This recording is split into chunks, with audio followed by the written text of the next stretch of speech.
Jackson State they have a lot of stuff going on in a good way, but they have a lot of stuff going on, and it's really coming back to back. So we have to talk about it. 3 things in particular that we are going to talk about, and you're most likely going to see people go live about in just a few minutes if they already haven't done that already. But man, Jackson State has a lot going on. And again, this is in a good way, but they got a lot going on. So the first thing I want to talk about is the brand of Jackson State and Coach Prime. I noticed that after the whole fiasco with Eddie Robinson Jr., Coach Eddie Robinson Jr., and Coach Prime, there were a lot of social media interactions. There were a lot of mentions. There were a lot of interaction with Jackson State and Coach Prime, based on that who is SWAT comment. Let me just read this list to you of people who have either made a video, tweeted, or said something online about Jackson State and Coach Prime regarding that comment. Lou Young, which is a social media entertainer, very popular. Skip Bayless, Sway the Remix God, made a whole song about it, and now it's getting looks. Bad Boy, Monica, the singer, the 85 South Show, Michael Strahan. I've seen rappers in the comment section. Tammy from the Real Housewives and Roland Martin. And guys, there's more. I probably just haven't even seen all of it. There's more. Between all of those people, that is millions of views on Jackson State. That is millions of eyes on Jackson State. That is millions of eyes on the brand of Coach Prime, Jackson State, and what they are building down in Jackson, Mississippi. That's major. That is major. When you got celebrities on top of, because it's not just celebrities, right? There's big recruits who are seeing this as well. They're seeing the interaction from these famous people, and they're like, man, maybe I should reconsider Jackson State. And this is all happening at a perfect time because homecoming is coming up. We don't know the names of the big guys that are going to be at Jackson State's homecoming for a visit, but it's going to be a lot. They're most likely going to outdo themselves on how they had the visit set up last year. So you can definitely expect that. This is just a crazy thing that's going on with them, and the way Coach Prime is able to market himself and that team and the brand of Jackson State in their favor is it's top tier at this point. It's top tier. Which brings me to my next thing I want to talk about. Isaiah Spencer, a very talented 3-star recruit who is a wide receiver out of Mississippi, as a matter of fact. He had Jackson State as one of his top choices when choosing schools. He didn't choose Jackson State at first. He chose Southern Miss. Why am I talking about him? Because he just decommitted from Southern Miss, which means the door is now back wide open for Jackson State, and they have a pretty good shot. Now, I will not lie to you, he has been visiting Georgia Tech as well. Georgia Tech is strongly in that race, but Jackson State, with the momentum that they have right now, being that they already impressed him from the beginning, could easily get him to stay in state and play for the Tigers. Now, Isaiah Spencer is 6'2", 185 pounds, and this kid plays with ease. Like, he makes everything look easy, right?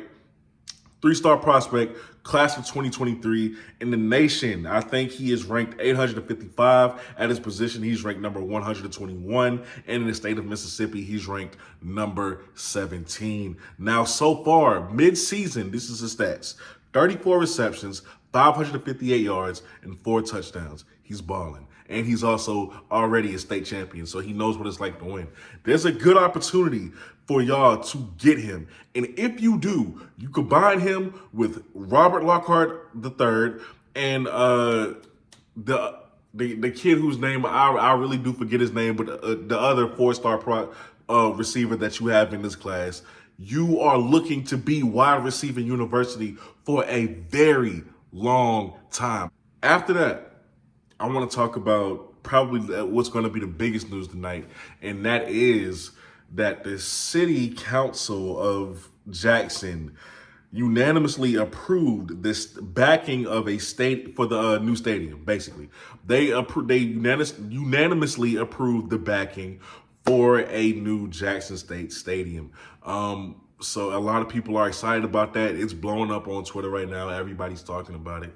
And they're doing so because they hope that showing Coach Prime that they have faith in him would keep him to stay, in Jackson, Mississippi, instead of him going to take a Power 5 job. They want to keep Coach Prime there. This is coming from the council members' mouths themselves. That's why they went ahead and approved this thing. As a matter of fact, Kenneth Stokes, one of the council members, actually said, if we're going to get a new stadium, let's start talking about it because we want him to be here. We're thriving as a city because of Coach Prime. We would love to keep him in the city of Jackson. So I actually love that, because if you are going to keep him here, you have to show him something. You have to show him that you're willing to budge and that you're willing to give him something, because he's been putting in a lot of work for Jackson. And Jackson has been benefiting off of him since he announced that he was coming to the city of Jackson. So this is a great thing. My only thing is, I hope that I've never been to Jackson State, never graduated from there. I'm not an alum or whatever, so I can't really, I'm not trying to speak out of terms or whatever. When I say that I hope that the new stadium is just as good as the one that you have now at the Vet. I feel like the Vet has so much history behind it, right? Y'all know more than me, of course, but it has so much history behind it. It seats 60,000 people. I love the iconic horseshoe shape. I hope that the new stadium can be just as good as that. Number one.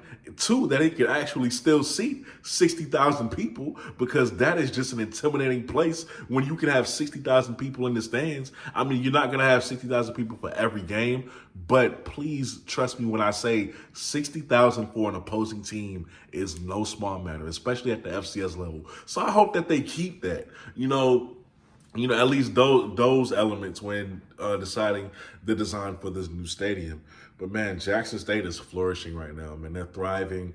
Everything seems to be going their way. Travis Hunter, it has practice today. According to Coach Prime, he's not limping anymore. He's showing no signs. They're still not going to rush him back, but we pretty much know he'll be back for Campbell, the homecoming game next week. So he's going to be out there. Man, it's going to be crazy. It's going to be a movie.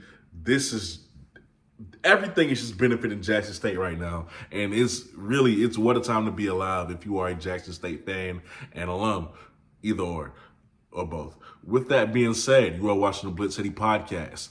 If you have not seen the BlitzCity Top 10 Plays of the Week, it's out now. That count looking a little low, that viewer count. Y'all go ahead and watch that video. All right, with that being said, I'm your host, Kobe Orr, and I'm out. Peace.